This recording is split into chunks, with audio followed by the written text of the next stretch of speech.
lucu ya supaya enggak tegang ya menghadapi kematian. Dulu itu kroni itu ya sudah ada. Jadi Nabi itu ya punya kroni, tidak hanya pejabat. Nabi itu punya kroni. Nabi Sulaiman itu bisa terbang. Ya mulai dulu manfaatkan angin. Jadi angin itu mulai dulu memang luar biasa. Dimanfaatkan orang sekarang mulai tenaga angin, pakai rem angin. Mulai dulu angin itu luar biasa. Nah itu teman dekatnya Nabi Sulaiman tuh ya agak sopan tuh bilang gini, itu Pak Nabi itu kalau nanti ada malaikat Israel saya pinjam anginnya supaya tidak bisa ngejar saya katanya. Jadi mulai dulu tidak hanya pejabat, Nabi pun ya punya teman yang agak-agak gimana itu. Suatu saat malaikat Israel disuruh nyabut orang, misalnya namanya siapa lah. Nanti saya sebut ada yang tepaan sama nanti tersinggung, ya semuanya siapa gitu. Yang jelas namanya ada Agus tidak Bambang karena bahasa Arab itu orang ini cabut di India. Nabi Sulaiman kira-kira ya di Palestina kira-kira itu. Si orang ini ternyata di dekat Nabi Sulaiman. Nah karena Nabi itu kan orang hebat lah, sehingga malaikat ya kadang silaturahim ke para nabi. Israel sendiri ya kadang-kadang silaturahim ke para nabi. Silaturahim yang paling enggak disukai ya silaturahimnya malaikat Israel. Datang ke Nabi Sulaiman, sebenarnya niatnya silaturahim. Ternyata ketemu orang itu, kaget malaikatnya. Waduh ini gimana ini?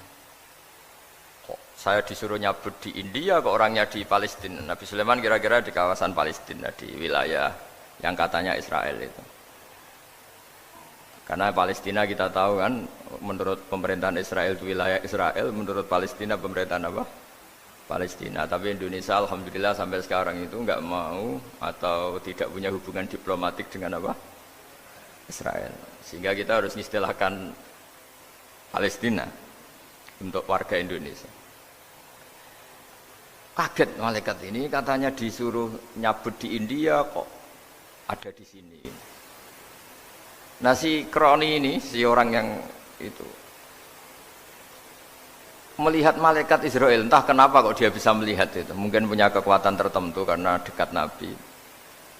Kaget dia, malaikat melihat dia karena janggal ya, disuruh nyabut di India ke orangnya di Palestina. Si orang ini melihat malaikat juga takut, malaikat itu punya hawa yang luar biasa.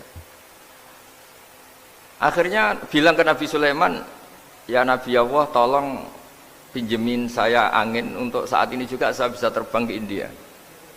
Dipinjemin sama Nabi Sulaiman. Akhirnya orang itu sampai ke India.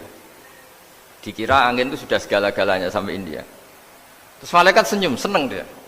Wah ini sesuai protokol karena andai kan orang itu tetap di situ, malah malaikat gak berani ngambil karena prosedurnya harus ngambil di India.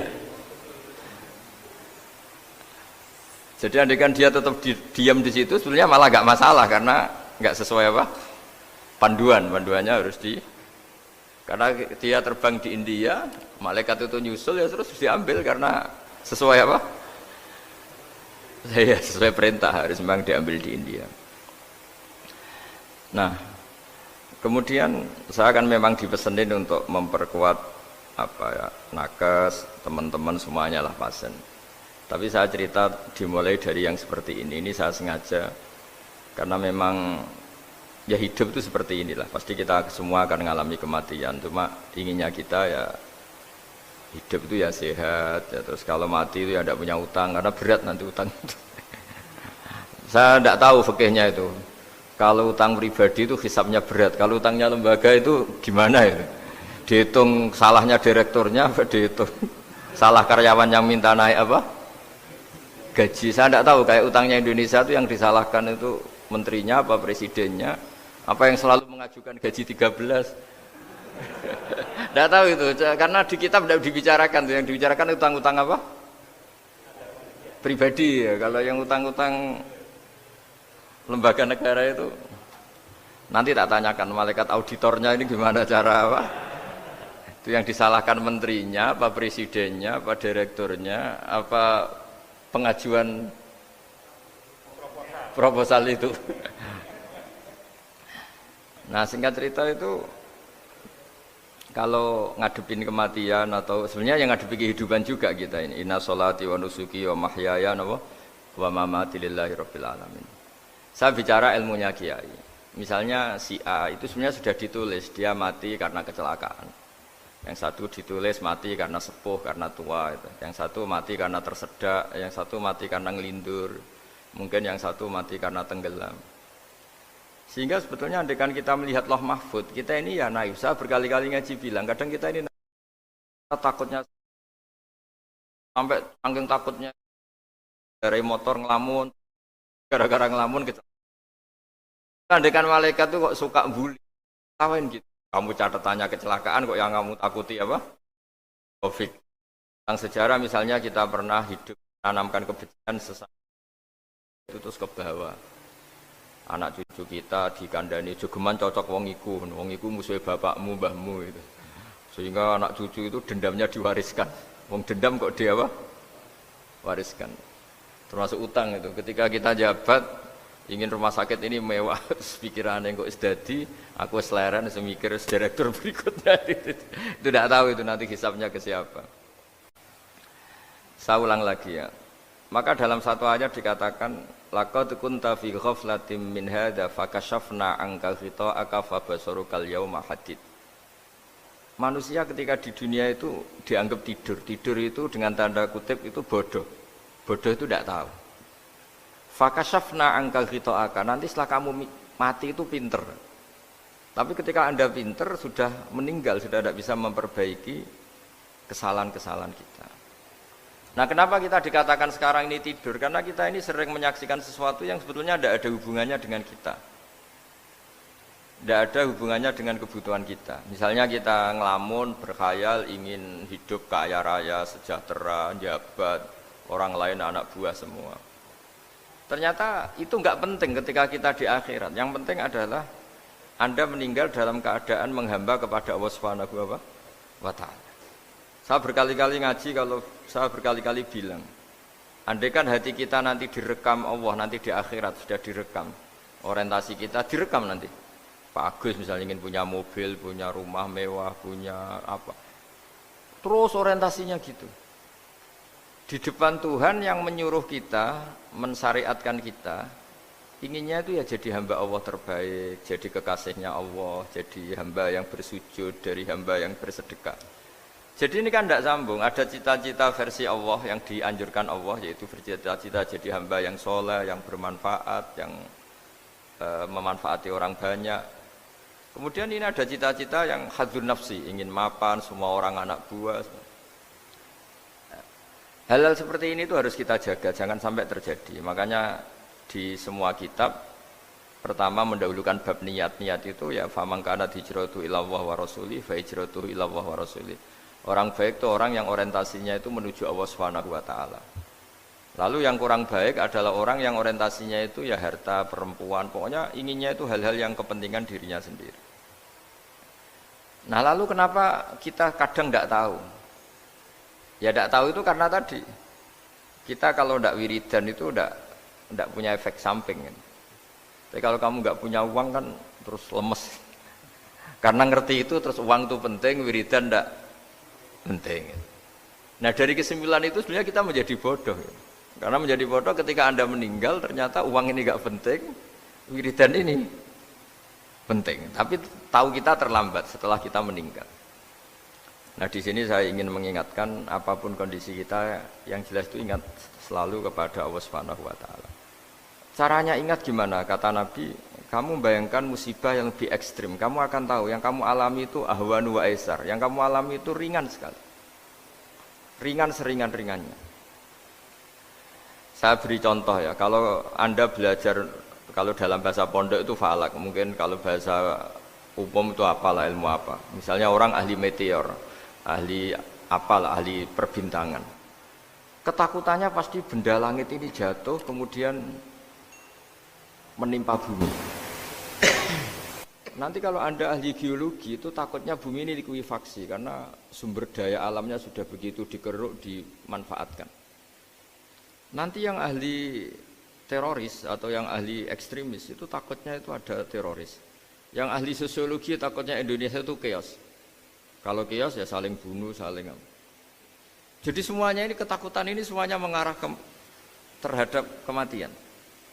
Kecelakaan lalu lintas ya menjadikan orang mati. Likuifaksi kayak kemarin di Sulawesi ya iya, gunung meletus, gempa, tsunami. Nah, ketakutan yang menjadikan kematian sebenarnya banyak. Kalau baru tsunami aja ya orang takutnya ke tsunami. Nanti kalau ada kematian gempa ya takutnya gempa. Kalau temanya Covid ya takutnya Covid. Terus kalau ada tetangga mati karena ngelindur ya baru gue nak turu hati-hati kok nak mati ngelindur. Jadi ya masalahnya kan kita tidak tahu, nggak tahunya itu ya tadi takutnya Covid ternyata catatannya itu mati kecelakaan, takutnya kecelakaan ternyata matinya itu ngelindur, kan kita tidak pernah tahu. Dari tidak pernah tahu itu kemudian agama datang dengan anjuran sudahlah kamu tawakal bahwa semua urusan kamu di tangan Allah Subhanahu wa taala. Inna sholati wa nusuki wa mahyaya wa mamati lillahi rabbil alamin la syarikalah. Yes, ibadah kita, sholat kita, hidup kita, mati kita semua di tangan Allah Subhanahu wa taala. Sehingga dengan berpikir begini ini melihat Covid itu ya kayak melihat potensi kematian yang lain kayak karena gempa, likuifaksi, kecelakaan, karena ngelindur, karena macam-macam. Kenapa saya membuat atau menyarankan ya supaya orang berpikir demikian, supaya bersyukur bahwa kita ini dihimpit, disekelilingi penyebab kematian tadi. Kalau kita ahli meteorologi mungkin takutnya itu asteroid jatuh, terus kemudian meteor jatuh yang nggak habis digesek oleh sistem alam, terus macam-macam. Yang ahli gempa juga takutnya gempa, yang ahli tsunami takutnya tsunami, yang ahli sosial takutnya Indonesia chaos, kemudian saling apa? Bunuh, saling apa dan sebagainya dan sebagainya. Nah, dengan keadaan seperti ini kita ini baik sekali. Bukan sekedar baik, baik sekali. Kita tidak mengalami chaos sosial, kita tidak mengalami likuifaksi, kita tidak mengalami benturan benda langit di bumi kita. Karena itu sekali terjadi, bukan 1-2 lagi, tapi habis seluruh Indonesia, mungkin seluruh dunia. Nah, di sini cara Allah membuat kita selalu bersyukur bahwa hal-hal itu tidak terjadi. Jadi ada sebuah ayat yang Allah selalu mengingatkan, a'amintum man fis sama ayakhsifa bikumul ardo fa idza hiya tamur. Kamu boleh sekali-kali berpikir, bumi ini justru potensinya itu likuifaksi, potensinya itu hancur karena di bawah itu ada magma, ada minyak, ada macam-macam. Ini kan di bawah ini kan ngerongkong cara Jawa itu karena diambilin terus. Piro-piro diambil ya ini ya ono masih bisa dipakai. Belum sistem bumi sendiri, wafil arti kita mutajawirat, bumi sendiri itu berupa lempengan-lempengan. Setiap saat itu potensinya geser, sekali geser ya jadi gempa itu. Terus belum benda langit yang potensinya juga jatuh, sekali jatuh ya habis kita. Jadi yang kita ini dikepung sekian potensi yang bisa menghancurkan kita. Tapi nyatanya, mulai Nabi Adam sampai sekarang itu ada kehidupan, ada khayal. Sing Joko yang kepengen payu rabi, mungkin sing wis payu rabi ya mbah kepengen mbah roh. Macam-macam lah. Tapi yang jelas itu wong dikepung kematian kok ya khayalnya masih tinggi gitu. Lah enggak pernah ngayal ya orang yang utang ditagih itu, gak kober ngayal. Soalnya wedine tanggal kredit itu. Tapi ini saya cerita supaya orang Indonesia itu ngerti lah bahwa yang ngepung kita itu tidak hanya Covid. Banyak. Makanya orang Arab itu kalau ngendikan itu wa man lam yamut bisayfi mata bi khairihi ta'addadatil asbab wal maut wahidu. Karena orang Arab itu kan dulu Arab sebelum Islam itu kan satu kabilah nyerang kabilah yang lain. Wah itu kan harus butuh orang-orang tangguh karena dulu sistem rezekinya ya kayak sistem Indonesia dulu lah. Kerajaan ini nyerang ini supaya satu kerajaan punya eksistensi harus mengalahkan kerajaan yang lain. Bahkan cerita-cerita itu sama lah di Indonesia di mana-mana. Nah itu pemuda-pemuda yang gagah berani itu karena punya pegangan tadi. Wa man lam yamut bisayfi toh mata biwirihi. Kalau kamu tidak mati di medan perang ya tetap aja mati juga. Sehingga mereka kendel gitu kata cerita orang dulu. Ta'addadatil asbabu wal mautu wahidu. Sebab kematian bisa macam-macam, tapi kesimpulannya tetap saja namanya mati. Lalu Islam itu mengajarkan aksiru min dzikri hadhimil ladzat. Kamu harus banyak ingat mati. Tapi uniknya Islam itu menyuruh ingat mati itu disuruh justru semangat hidup. Karena kita butuh bekal itu. Jadi kalau kamu ingat mati itu jangan terus loyo, terus nunggu takdir mati itu ndak, malah disuruh semangat. Nah, tenaga medis semangat mengobati pasien, yang pasien juga semangat mensupport dirinya supaya punya keberanian hidup. Orang Jawa nunggoni anak, nunggoni putu. Kalau saya sebagai kiai ya nunggoni santri, nunggoni umat. Jadi ingat mati itu justru dengan cara mencintai hidup. Karena hidup ini adalah bekal kita untuk sanggup ketemu Allah Subhanahu wa taala. Kadang-kadang bekal itu mudah sekali. Ada orang nakal gara-gara minumin anjing yang baru haus, sama Allah dimaafkan. Ada orang yang pulang dari tempat kerjanya, ada duri di tengah jalan, disikirkan takut kena orang, diampuni Allah, akhirnya menjadi ahli apa? Surga. Ada orang yang kerja untuk orang tuanya, kemudian orang tuanya dicukupin menjadi ahli surga. Bahkan ada ahli surga itu ceritanya itu, tapi ini jangan dicoba. Ada orang sudah jelas niat nyon sewu, niat zina, sudah tinggal itu terus mikir dia, saat itu takut Allah gak jadi, barokahnya gak jadi, langsung dia jadi ahli surga. Sarannya gak jadi loh ya, tapi ya gak usah dicoba. Itu kalau keterusan masalah. Jadi Islam itu menganjurkan ingat mati, tapi justru dengan cara mencintai kehidupan. Karena yang jadi referensi Allah nanti di akhirat adalah perilaku kita, amal kita zaman apa? Hidup. Jadi disuruh ingat mati, tapi justru dengan cara sangat mencintai apa? Kehidupan. Lalu yang dinamakan kehidupan itu apa? Ya kita-kita ini. Ada yang mengkhidmati agama, mengkhidmati orang sakit, mengkhidmati itu ya berbakti, membantu. Ada yang nata lalu lintas, ada yang nata keamanan kayak Pak Polisi, ada yang nata keuangan kayak Kemenku, macam-macam. Semuanya harus kita cintai, profesi-profesi yang oleh Islam dianjurkan untuk kita nekuni itu. Jadi saya mohon lewat cerita ini orang itu tidak fokus takut Covid. Kasihan Covid kan jadi tersangka pembunuh sini. Padahal di kampung-kampung orang lugu-lugu yang saking nggak ngertinya itu kalau dikasih sumbangan itu katanya itu salam neng Covid matur nuwun. Itu ribet kalau orang lugu-lugu itu. Dikira Covid itu satu makhluk atau manusia yang apa? Nyumbang itu. Jadi saya mohon semohon-mohonnya, minta seminta-mintanya, sampean harus ngitung nikmat lah. Dengan sistem meteor seperti itu di langit tidak jatuh ke kita, sistem bumi yang sudah ngerongkong gini tidak likuifaksi. Terus di dunia ini banyak kimia, banyak racun. Itu kalau misalnya meledak kemudian dibawa angin, mungkin matinya lebih massal. Ternyata semua itu tidak terjadi.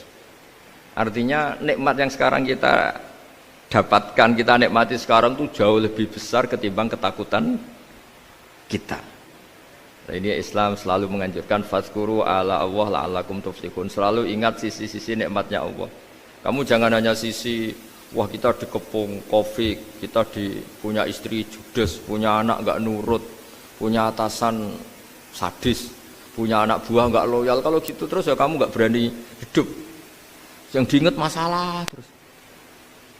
Itu salah, hidup seperti itu salah menurut Islam. Yang Islam menganjurkan fadzkuru ala Allah, kamu ingat sisi-sisi nikmatnya Allah, bukan sisi-sisi kita hidup itu diuji.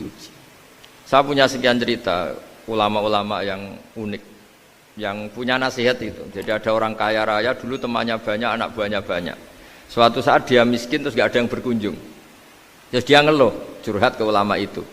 Ketika saya kaya yang berkunjung banyak, ketika saya miskin kok nggak ada yang berkunjung, kurang ajar betul teman-teman saya. Terus kata kiai itu lucu kalau yang ada nih, ya bagus gitu dong ketika anda miskin sudah ada yang berkunjung. Loh kok bisa? Ya misalnya kamu sekarang jadi buruhnya orang, pas disuruh-suruh dibentak-bentak, terus teman kamu udah datang, malah kamu jadi tontonan toh.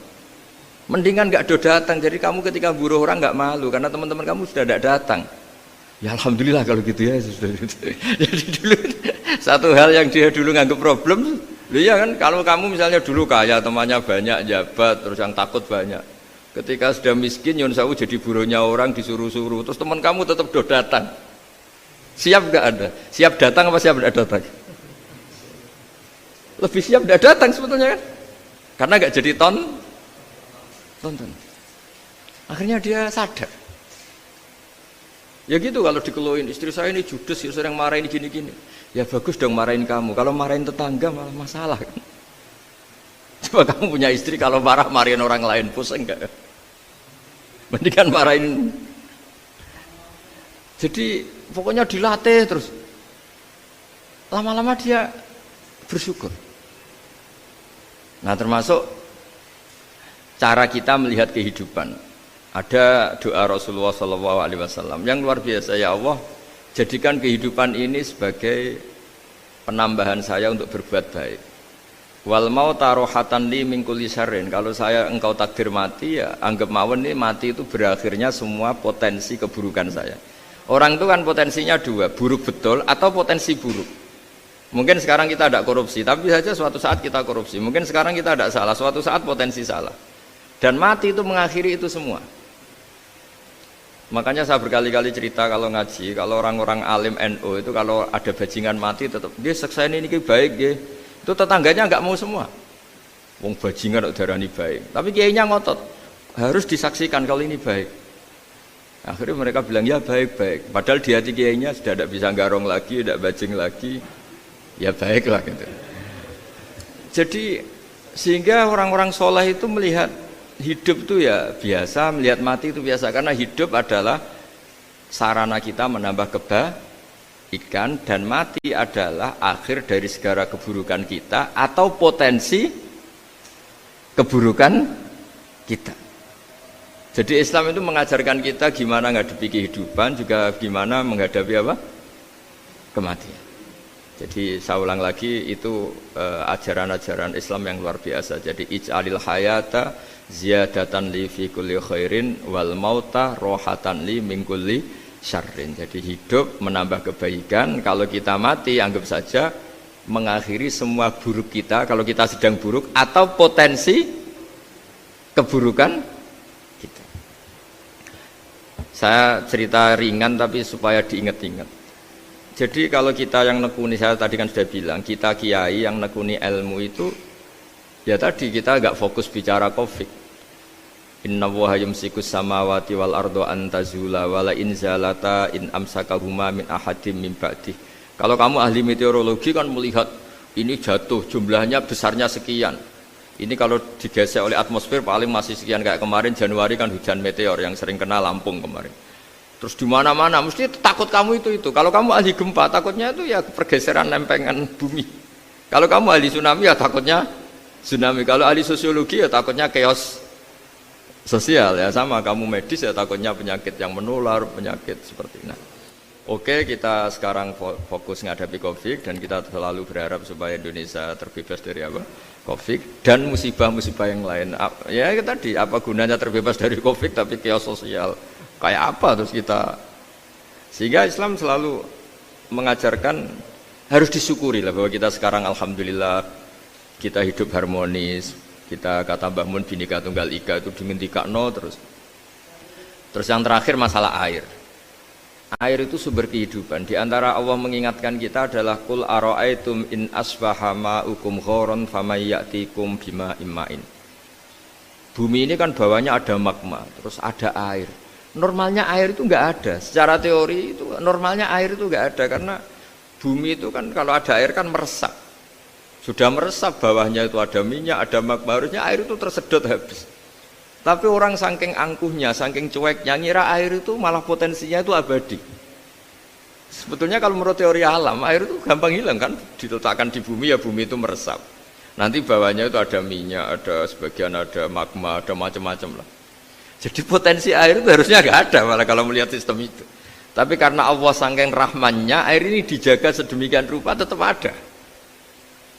Kalau melihat sistemnya kan normalnya malah nggak ada. Makanya Allah selalu mengingatkan, in asbaha ma'ukum ghoron. Suatu saat air yang kamu pakai, yang jadi sumber kehidupan itu bisa saja tahu-tahu hilang. Mungkin tersedot oleh panas bumi atau corong Jawa niku nyeresep entek atau gimana lah cara Allah menghilangkan.